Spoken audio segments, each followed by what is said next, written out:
In this video, we're going to be looking at the greatest queen sacrifice of all time. This game starts with e4, c5, standard Sicilian defense, see it all the time, knight f3, knight c6, and d4. Now this move, knight c6, that black played isn't too common. Usually we see d6. However, this game was like way back in 1970, so the theory is a little bit different. Again, both of the players pretty much play standard developing moves. However, what we consider today to be the best moves because of advanced computer analysis didn't quite exist back in 1970 when this game was played. Black captures, white captures, and black plays e6. Now, sometimes we'll see d6 rather than e6, and d6 is more of a modern variation. However, e6 is also pretty common, and it was usually considered to be the main line back when this game was played. Knight c3, d6, bishop e3, and knight f6.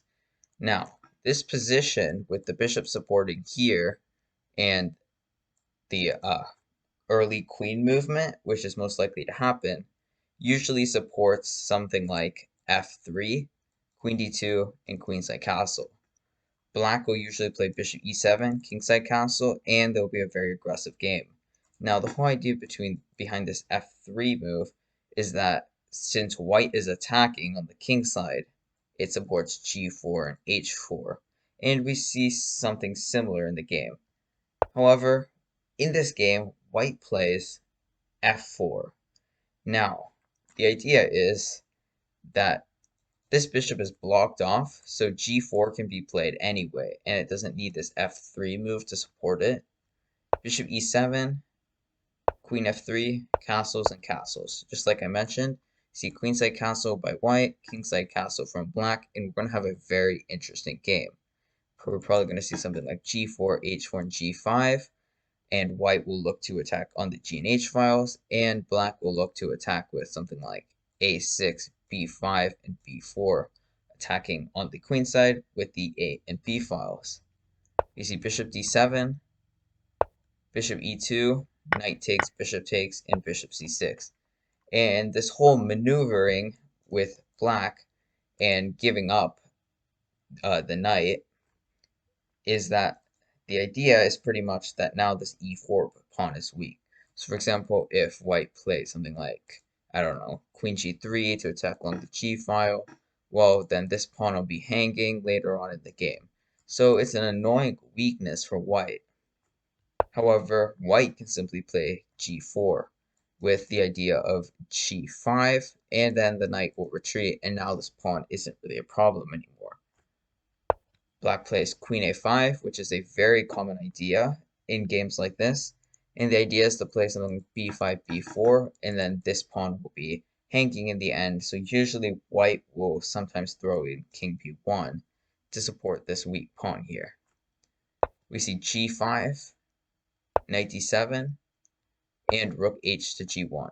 So first of all, I'd like to explain this knight d7 move, and the idea is pretty much to reroute the knight either to c5 or to b6 and a4 in the future, even maybe to b6 and c4 in the future, and it opens up possibilities for more aggressive chances.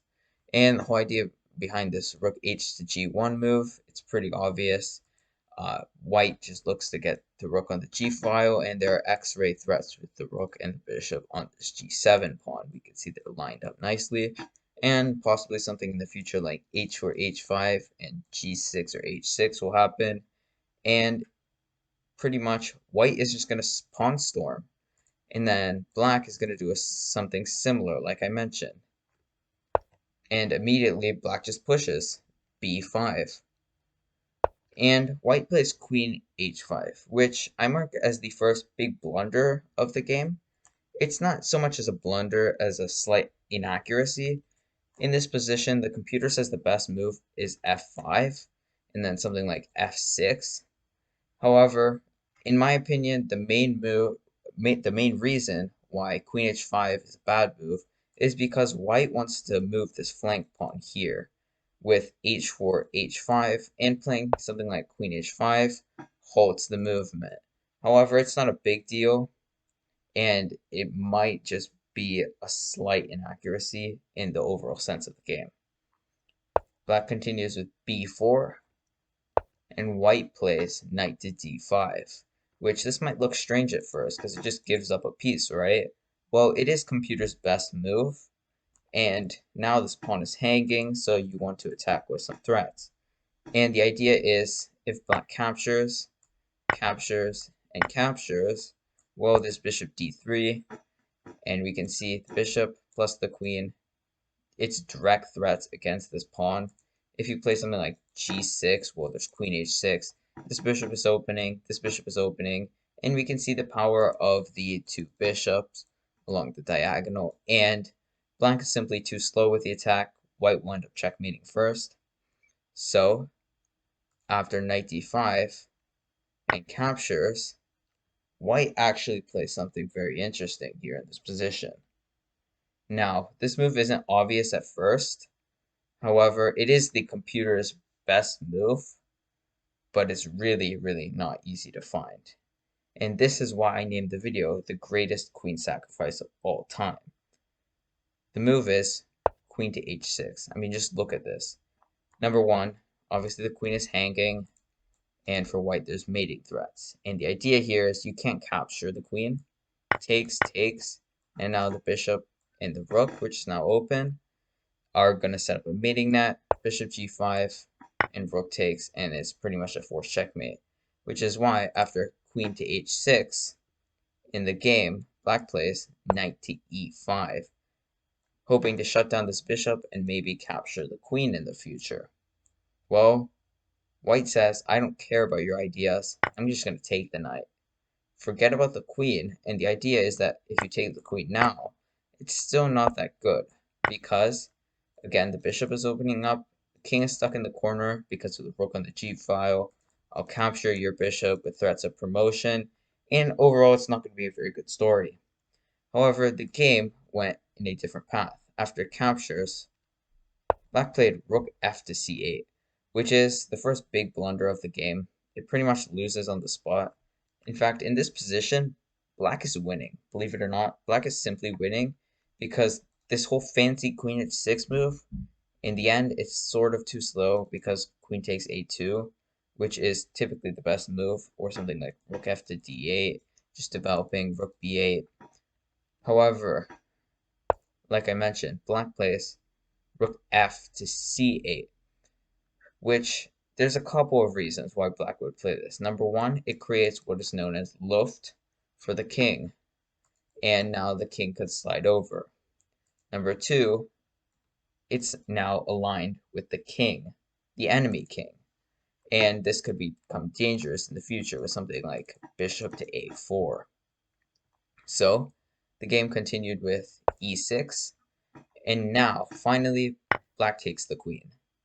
White takes back, and black plays king to f8. Now, it is more or less equal. White has a slight advantage in this position, simply because black is up an entire queen. Not a queen for a piece, not a queen for two pieces, a queen for only a pawn, which is pretty much up 8 to 9 points. However, I mean, after rook d to f1, which is played into the game, positionally, white is just completely dominant. Something like bishop to g7 could happen. This bishop could open up in the future. The rook is coming. This rook is coming. And while black is ahead in material, like I mentioned, white has tons of positional compensation. And here's what will happen. Either A, white checkmates black, and white wins the game, obviously. Or B, white doesn't play that accurately, and black will end up defending and win the game because black is simply up so much material. However, it is actually equal in this position. Believe it or not, computer rates the position as 0.0, completely equal. However, after this move, which black plays, bishop to g5, it is completely winning for white. Now, the best move here is bishop to f6. And the idea is after you capture, you can play like rook c7 and guard it along the 7th rank. However, bishop to g5 is a big blunder according to the computer. And the idea here in the game, which black wanted to play, is that after captures, which is what happened in the game, black can play rook c7 and is slightly holding. However, there is bishop to g7. Now, this is also a slight blunder. According to the computer, in this position, bishop to h5 was the best. However, bishop to g7 is still winning for white. And that is because after king e8, there is captures. And now this pawn is threatening to promote. This bishop is going to come alive. This bishop could slide over, and the rook will come alive. This pawn could fall, and this pawn will push. And overall, there's nothing black can do. And black furthers the mistakes with king to d7, which is a straight up blunder, hangs checkmate in 6, and this starts with bishop g4, king e7, bishop f6, king f8, rook g8, king takes f7, rook g7, king e8, bishop h5, rook f7, and here there is a forced checkmate in 3 for white, and this goes with bishop takes f7. However, in the game, white played rook takes f7, which the computer marks as a slight mistake. However, again, it's just completely winning. Computer rates the position as plus 15.3 to just show how much white is winning. I mean, the king is completely restricted, can't go here, here, here, here, or here, so has no escape squares. There's discovered attacks with the bishop. The rook could slide over and checkmate. If nothing else, and white plays slightly inaccurately, you can even take the pawn, slide the rook over, and just promote. And overall, there's pretty much nothing black can do. Black will have to start sacrificing all the pieces in order to stop the checkmate threats. However, again, it's going to be an easy win for white, as you can imagine. I hope you guys enjoyed this game from 1970. This is what is, in my opinion, the best queen sacrifice of all time. Thanks for watching.